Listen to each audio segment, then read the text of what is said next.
Conduit par le président de l'Assemblée nationale, Aimé Boji-Sanghara, accompagné des autres membres du bureau, la plénière de ce mardi 25 novembre 2025 avait 3 matières à l'ordre du jour, à savoir la proposition de loi modifiant et complétant le décret du 30 janvier 1940 portant code pénal congolais tel que modifié et complété à ce jour, porté par les députés nationaux Passiza Pamba Bouka Jean-Pierre. Dans son exposé des motifs, l'initiateur de la proposition de loi a, dans sa prise de parole, démontré aux élus du peuple comment la corruption s'élève à nos jours comme l'une des causes de la pauvreté et du sous-développement. On sait qu'elle prive d'importantes couches de la population de leurs moyens de survie. Elle se caractérise par la confiscation par des individus des ressources destinées à la satisfaction de l'intérêt général.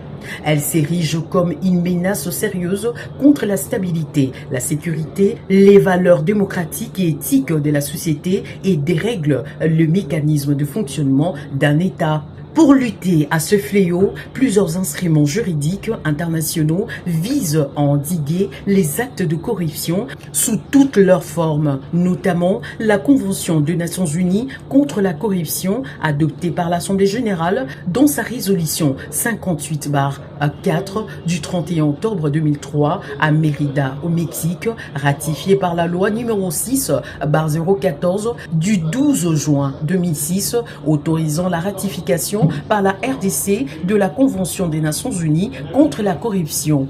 Ainsi, les modifications portées par l'article 24 ont introduit la prescriptibilité de l'action publique du fait de la corruption et de faits assimilés, ainsi que les articles 145, 146, 147, 148, 149 et 150 du Code pénal congolais, qui définissent et répriment l'infraction de corruption et de faits assimilés.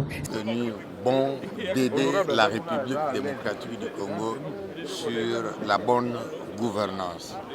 Comme vous l'avez suivi dans le mot introductif, il y a beaucoup de facteurs qui freinent aujourd'hui le décollage de la République. Mais le facteur principal de tout ce dont nous souffrons aujourd'hui reste la corruption. Elle a atteint des degrés incommensurables. Et c'est ce qui a fait que nous puissions, aussitôt que le président de la République, Félix-Antoine Tshisekedi Tshilombo, a prononcé son discours en 2019, et nous avons compris que nous avons trouvé un partenaire. Voilà pourquoi nous nous sommes battus. Peu importe le temps que cela a pris, aujourd'hui nous devons nous sentir heureux. Comme qui dira quelque chose malheureusement, aujourd'hui nous sommes heureux parce que ce premier texte vient de passer, ce qui nous regarde parce que nous avons encore une autre proposition de loi sur les entreprises publiques, ainsi que la troisième proposition sur la protection des lanceurs d'alerte. Donc nous nous estimons heureux quand on commence à comprendre que en mettant sur pied des mécanismes pour améliorer la gouvernance, le Grand Congo est debout et il va marcher. Quelles sont les principales innovations de cette proposition de loi ou les principales articulations? Bien, vous avez suivi dans le débat tout à l'heure. Nous avons commencé d'abord par clarifier ceux qui sont concernés par la corruption. Dans le code pénal, on parlait de l'agent public. Mais maintenant, nous parlons de l'agent public et toute autre personne. Qu'est-ce que cela veut dire?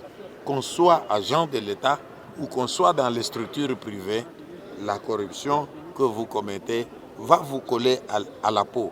Ce que nous appelons le couple pénal. C'est-à-dire, là vous avez le corrupteur et le corrompu, tous les deux subiront la même rigueur de la loi. Deuxième élément d'innovation. Vous savez, dans ces pays, les gens sont habitués à détourner des millions. Et quand ils détournent, ils peuvent se soustraire facilement de la justice.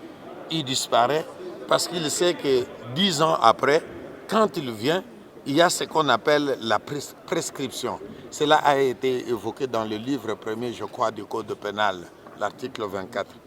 Mais l'innovation maintenant, c'est que nous disons que quand vous avez détourné, il y a imprescriptibilité des faits des actes de corruption. Si vous détournez aujourd'hui, vous vous soustrayez de la loi, vous disparaissez. 15 ans après, quand on vous retrouve, vous devez rembourser ce que vous avez détourné. Lors du débat général présidé par le premier vice-président de l'Assemblée nationale, le professeur Isaac Jean-Claude Tshilombaye Moussaou, les députés nationaux Boris Mboukou félicitent les auteurs de 3 propositions de loi pour le travail abattu, tout en suggérant pour la proposition de loi de l'honorable Paciza Pamba le remplacement du terme servitude pénale par emprisonnement. Les auteurs des différentes propositions de loi ont tour à tour remercié le bureau de l'Assemblée nationale pour les avoir accordé ce cadre de change et promettent de prendre en compte toutes les recommandations pour enrichir le texte. Signalons que les députés nationaux ont, après un débat houleux, voté la recevabilité de ce 3 propositions.